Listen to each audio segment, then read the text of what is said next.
মৃতরা কিভাবে বুঝতে পারে যে তারা মারা গেছে? মৃত ব্যক্তি প্রথমে বুঝতে পারে না যে তিনি মারা গেছেন। তিনি নিজেকে মৃত্যুর স্বপ্ন দেখে মনে করে। সে নিজেকে কাঁদছে, গোসল করছে, নিজেকে কাফনের কাপড় পরানো হচ্ছে এবং কবরে নামছে। এই সকল বিষয়কে তিনি প্রথমে স্বপ্ন হিসেবে দেখেন। যখন তাকে মাটিতে শুয়ে ফেলা হচ্ছে তখনও তিনি স্বপ্নের ঘরে থাকেন আর মনে করতে থাকেন এটি একটি স্বপ্ন। তারপরে সে চিৎকার করে, কিন্তু কেউ তার চিৎকার শোনে না। পরে যখন সবাই তাকে কবরের অন্ধকারে ফেলে চলে যায় আর সে মাটির নিচে একা হয়ে যায়, তখন আল্লাহ তার প্রাণ ফিরিয়ে দেন।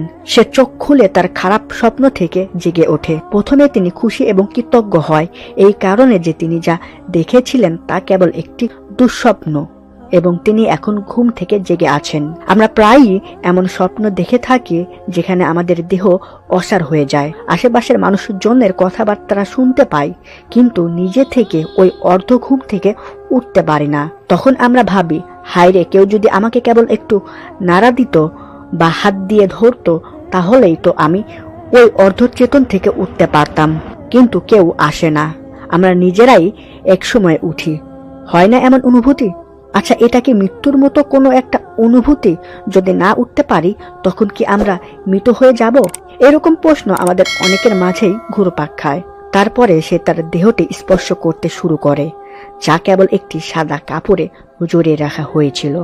তখন সে অবাক হয়ে বলতে থাকে, আমার শার্ট কোথায়, আমার প্যান্ট কোথায়? তারপরে সে আরো অবাক হয়ে বলতে থাকে, আমি কোথায়, এই জায়গাটি কোথায়, সর্বত্র ময়লা মাটির গন্ধ কেন, আমি এখানে কি করছি?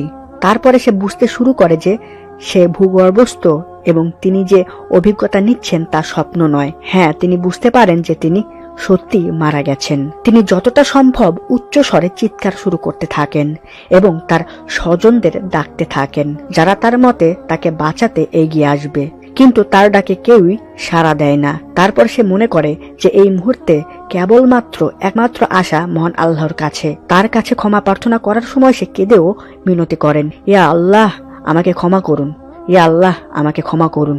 তিনি একটি অবিশ্বাস্য ভয় নিয়ে চিৎকার করেন, যা তার জীবন দশায় তিনি এর আগে কখনো অনুভব করেনি। যদি তিনি একজন ভালো ব্যক্তি হন, হাসি মুখে দুজন ফেরেশতা তাকে সান্ত্বনা দেওয়ার জন্য তাকে সর্বোত্তম সেবা করবেন।